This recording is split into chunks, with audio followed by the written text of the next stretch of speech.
Hi, everybody, and welcome to our six-part series from BioIQ, looking at how employers and government agencies and just individuals can better themselves by understanding what's going on in the world of COVID. How do we actually get back to work? What's happening with the vaccine? And how do we look at this as community members to plan out our lives over the next 6, 12, 18 months? Here at BioIQ, we have an amazing advisory group. So many of them top experts in their field. And we want to bring these knowledgeable people to you to give you insights and give you ideas on how you can manage yourself, your company, your family, your communities through these times. Up first, in our first one, our inaugural one, is Tom Corey. And I'm going to let Tom introduce himself, but I've known Tom for probably 20 years. He's played a pivotal role within the healthcare industry and most recently at CMS. And Tom, hi, good morning. How are you? Morning, Sean. Thanks for having me. Oh, well, thanks for being part of our advisory group, and thanks for taking some time this morning to help all of our customers and all the people out there who, quite frankly, as you know, are really confused about what's going on and what might come. And so thinking about your background with the government most recently and having intimate knowledge on these things, thought it would be really helpful for you to share some of those insights today. Great. As you know, I had worked with Operation Warp Speed and the coronavirus task force. So lots of information and looking forward to the Q&A. Wonderful. Well, let's kind of start off, in some big themes we hear from our customers or just, concerned individuals calling us and asking these kind of core questions. The first one really relates to, with the vaccine coming out, how much of the testing is really going to be needed or important while vaccines are happening? Do you have a thought on that? And do you have a view on where that might be going and in what time period? Yeah, I think that the testing is going to be critical, especially as we look at the efficacy of the vaccine. So we've got Pfizer and Moderna that are out there. We've got an EUA, emergency use authorization that's coming up for some additional vaccines. But the testing to determine if you've had it, if you have it, and once you're vaccinated, what's the efficacy of that vaccine? Do you have a thought or opinion? We get a lot of questions around, well, is this going to be like the flu over time? And so having a flu test to see if you have the flu when you're not feeling well, and then you go and you get either some kind of a treatment or you go get the flu vaccine each year. Do you have a sense yet or any predictions on, is this going to maybe follow the course of the flu with annual vaccination and testing when people are ill, or do you see it differently than that? From what I understand is it could be very much like the flu. So this is just a different strain. There have been COVID. There's been COVID for many years. This is kind of, I believe it's the 19th kind of strain of COVID, and so we're just going to, and I think back to testing, it's going to be critical to understand, is this a new strain? We've heard about a new strain coming in from Europe and Asia.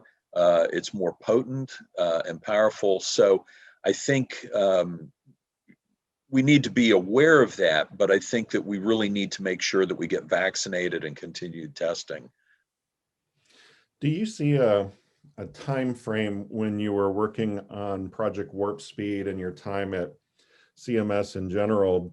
Was the viewpoint, and we'll talk a little bit about the new administration as well and any perspectives you have there, but I know it was early days when all this first started, beginning of last year, but I'm wondering, should we be thinking about this, the vaccines, the testing, that kind of stuff, as a 6 to 12 month horizon or a 2-year horizon until we think we have it sorted out, with the assumption that this is maybe a lifetime horizon, just like the flu is? But do you see where the big bolus of figuring it out and getting people vaccinated, is this a 6 month, a 1 year, a 2 year, a 3 year kind of ordeal for people? How should we set our time frame in our own minds?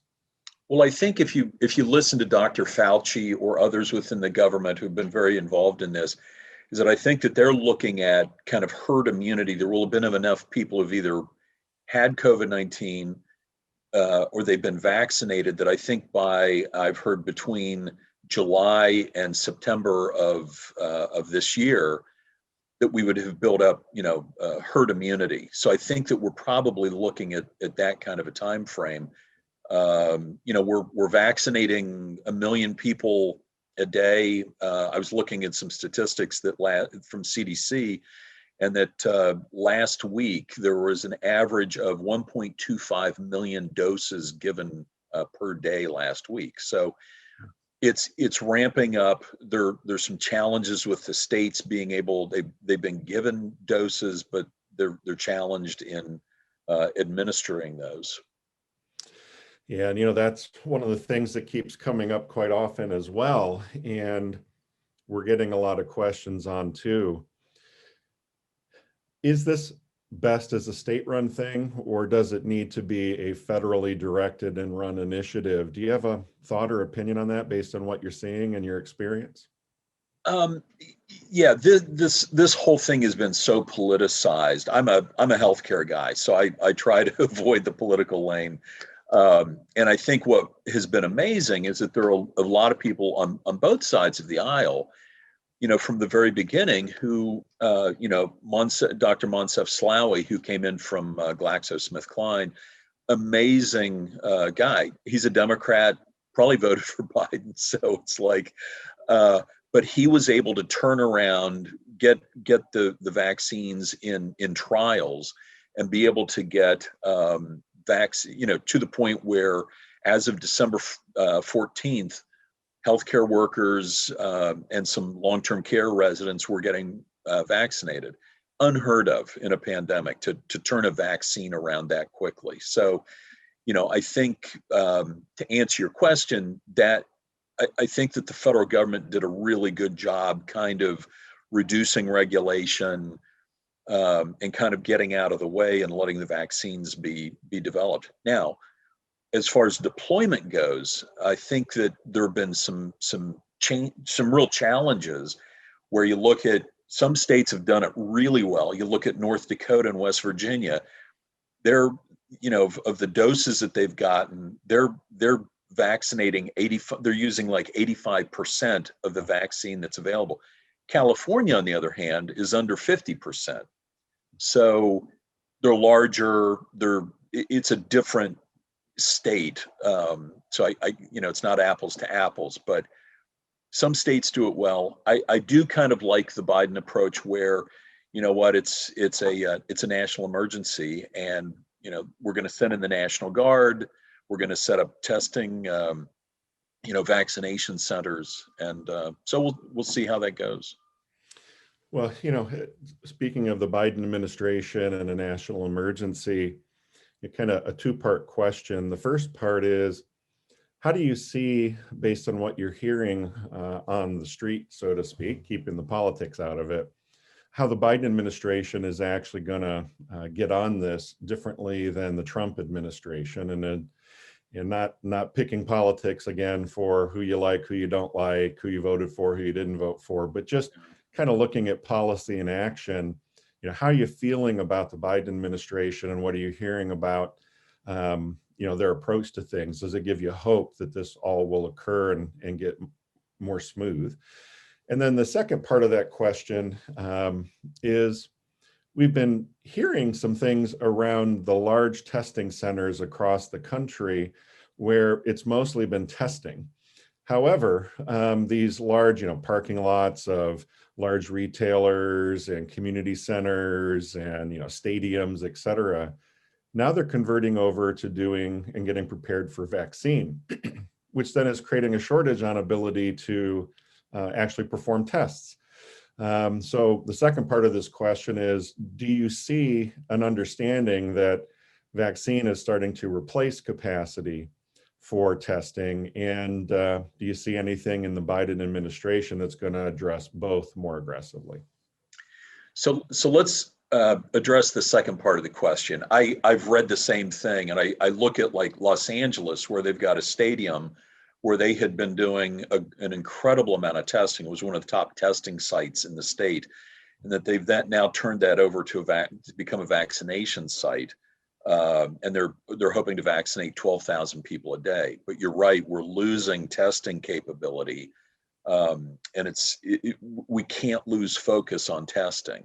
And so back to we're going to have to figure something out. And I think maybe the Biden administration, with a more federal approach where we go to National Guard, where there may be separate facilities set up. But I've talked to a number of people, can we do joint sites where you've got, testing and vaccination? So I think that the Biden administration would be very smart to do that, where you can juggle provider capability in testing and in vaccination. So then, to answer the first part of your question, I have great hope for the Biden administration. I think that, I know some of the people that are coming in, or reputations, and I think they're very good. They have been at Health and Human Services during the Obama administration, and I think that the transition is always a little bumpy. No transition. So Clinton to Bush, Bush to Obama, and on. It's always a little bumpy, and there's a learning curve, and there's a learning curve for the Biden folks. But I think that there's a career staff that are very, very good, very strong. And I know, as far as the deployment, General Gus Perna is in charge of that out of DOD, and so he's been there from kind of the beginning, and I think that they should be able to hopefully ramp up. Yep, that makes sense. Back to the we'll call it dual track or parallel track of testing and vaccination, and needing to do both equally, not have one replace the other.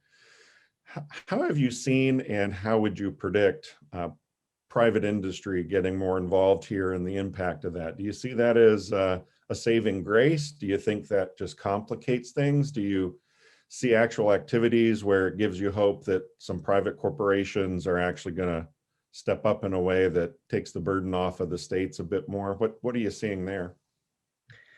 My own personal philosophy is I probably prefer a more business approach than a government approach. I think Ronald Reagan's quote about the 10 most dangerous words in the English language are, I'm here from the government, I'm here to help. So I think that I think that we've seen some great public-private partnership on this. And I had mentioned West Virginia and North Dakota, and I think what they've been able to do is kind of their network of pharmacies. So what they did was, instead of going to large health systems and trying to deploy, they went to many more pharmacies and deployed it that way. And it's been much more balanced and more spread out and even. So I think that that's a case where, private industry, has been very, very effective. Well, and it just makes sense, doesn't it? There are more retail locations out there with pharmacies, either independent pharmacies or from a lot of the large chains, from CVS, Walgreens, Walmart, et cetera. There's someone within stone's throw of most people's homes, versus hospitals and other healthcare facilities that tend to be a little less frequent, especially out in the rural communities. So I agree with you. I think that's going to be a big play and push. And as the vaccine becomes more readily available, easier to store in some cases, I'm guessing too, you're going to see a lot more of the retail side taking shape and getting it out there to people. Yeah. Which is good. Like you said, the herd immunity thing, the more people that get vaccinated, the more quickly, the better off for all of us at this point in time. Mm-hmm. Speaking of the vaccine, one of our advisory board members worked in the NIH, and we're going to have time with Eric Dishman here probably within a few weeks to talk in more detail about that experience and the vaccines, and how does that emergency use really work, and what's the difference between this new technology versus the, hey, we grew this vaccine in a chicken egg, and what does that mean? And it's just a lot of confusion. Even being in healthcare all these years, I'm still confused on what does that really mean, what's the difference, and why. So without getting into the deep science of it just yet, I'm curious, with your background with the government and knowing Project Warp Speed, do you have any views? Did you see anything? We get a lot of questions. Should I do the Pfizer vaccine or the Moderna vaccine? Should we wait for that Johnson and Johnson one, and why? And is it different? And AstraZeneca? And so I'm just curious, from your perspective, not holding you to all the science of it, but just being around it. Do you have a viewpoint? What do you share with people when they ask you, which one should I get and why? Well, that's a good question. I think that the Moderna and Pfizer, because they came out of clinical trials the earliest, Pfizer was actually the first, then several weeks later it was Moderna. They're at about 95% efficacy. That came out of the clinical trials. And then we've got J&J, which is a one-shot vaccination, but you've also got AstraZeneca, and I think I mentioned earlier that we've got an emergency use authorization that should be coming out shortly. But I think that, and I can't remember whether it's AstraZeneca or J&J, it's about a 70 in the. I know J&J's in the third round of clinical trials, and I think they may be at 70% efficacy. So, I think if you're going to get vaccinated, it's what's going to be available is really and there will be a lot of sites that won't have the capability to, the cold storage capability for almost 100 degree below zero storage for Pfizer. And Moderna's a little bit lower than that, but I think you're going to see the J&J and AstraZeneca, because the cold storage is, with AstraZeneca you can store it in a refrigerator. You don't need the freezer. So you're going to see a lot of that in Europe, in Africa, in Asia. It's a lot less costly than Pfizer, Moderna. So I think we'll see more Moderna and Pfizer here. But I think that, maybe the former NIH person can kind of get into the clinical side of it. But that's, I think that's kind of where we are in the existing vaccines. Yep. Well, and when you talk to the experts from the CDC or the NIH, or even many of the physicians that participated in some of these early trials, it's about human behavior, and isn't it always in healthcare, just getting people to do what they're supposed to do, and when they need to do it. A lot of this stuff isn't complicated. It's just those stubborn human beings. They always get in the way, don't they? Here we are. The big worry with the 2-shot vaccination, and we're certainly bearing some of this out, is that if people have had some form of a reaction, even if it's mild, it throws into question, will they come back for the second shot? And now I know, I don't remember which one it was. I believe it was Moderna, but looking at some of these new strains of the virus coming out, they're contemplating another booster. And so whether that's annual or biannual, don't know yet. But now we're talking about another shot.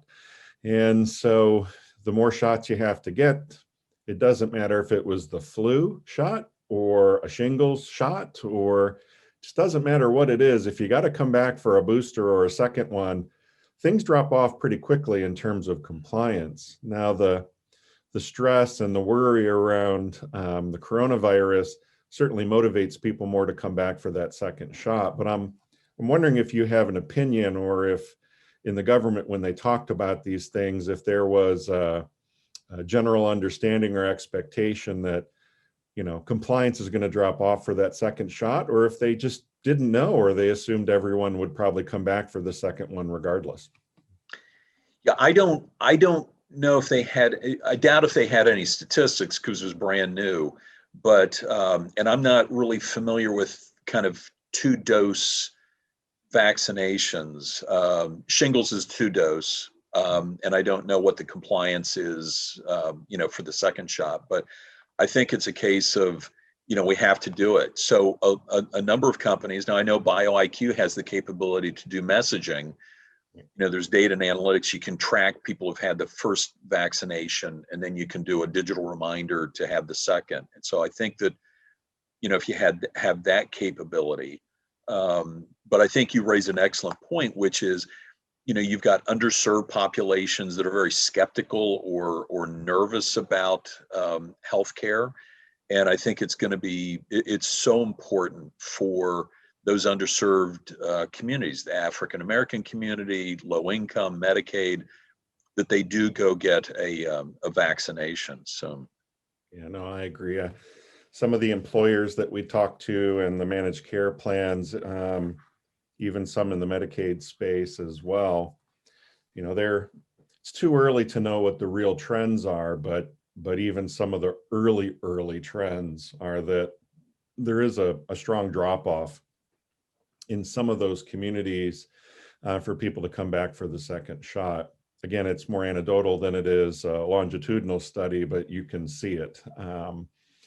And so, what do? Do you create an incentive that you get the first shot and then you need to come back? And here's the incentive to do that, whether it's financial or at the workplace, maybe it's a day of no Zoom meetings, right? Whoever would have thought that that would be a perk. But I don't know about you, but I actually crave a regular old phone call once in a while now. So who would have figured? But it's going to be something that'll unfold over this next, probably 18 to 24 month time period when the data starts coming back. How do you up the participation in that second round, especially in some of these communities? And what's the motivator to do that? Because you're right, there's suspicions, there's lack of access, there's reactions that any human being could have, and it makes you skeptical. Will the next shot be better or worse? And just a lot of things floating out there that cause people to raise their eyebrows a little bit. And so that's something we're going to keep a really close eye on. I'm wondering, just as we're wrapping this up, in our last question that we get a lot of energy around from our customer base is, what are the particular projections that you have, or predictions, probably a better word, for any changes in healthcare policy you seeing with the new administration and due to COVID? Do you see anything continuing, like the reduction of certain constraints, being able to give care over state lines? Is there anything top of mind that comes up that you go, I think we're going to see some continued or even bigger shifts in healthcare policy in these one or two areas? Yeah, I think that it will have to be from a regulatory perspective, as not to get into the politics of Washington, D.C., but you can either do there's kind of a statutory approach where Congress votes on policy. And I think under the Obama administration, he couldn't get a lot of policy passed. And so what he did is passed regulations, but those only last as long as you're in office. So I think that, with the ACA, the Affordable Care Act, I think you'll see, I saw that, President Biden was looking at pumping $1 billion into, I don't know if it was strengthening the ACA. So I think that will be a major focus of how do you expand it a bit, give people, more affordable health care. And so you've got that. I've heard some other things about lowering the Medicare age to, eligibility age from 65 to 60. That kind of concerns me, but I don't want to kind of get into the policy decision. It's Medicare is kind of tenuous at best right now. The trust fund is looking to go bankrupt within 4 years. So we've got to do something there. So maybe President Biden will look at shoring up that, and I think Medicaid expansion in states. However, the Trump administration had expanded some of the waivers that allowed states to make decisions on how to better handle their Medicaid population as opposed from a federal, top-down approach. So those are some of the things. And, I don't think that there's going to be a single payer approach. I think that the Senate, with a 50-50 split, you've got Joe Manchin, who is somewhat conservative or votes. I don't think he's going to want to do too much. So I think that's kind of, and the House is almost split too. So. Right. Yep. Well, I appreciate that. It's always great to get some inside scoop from the inside. So thank you for that. Appreciate you being on our advisory group and appreciate you spending the time this morning. Next time we do this, I'll have to do it in front of the fireplace so it actually looks like a fireside chat. Maybe you and I can have pipes and we can wear our ascots and go all out. But really appreciate your time today, and thanks so much for it. Great. Thanks, Sean. I enjoyed it. Thank you.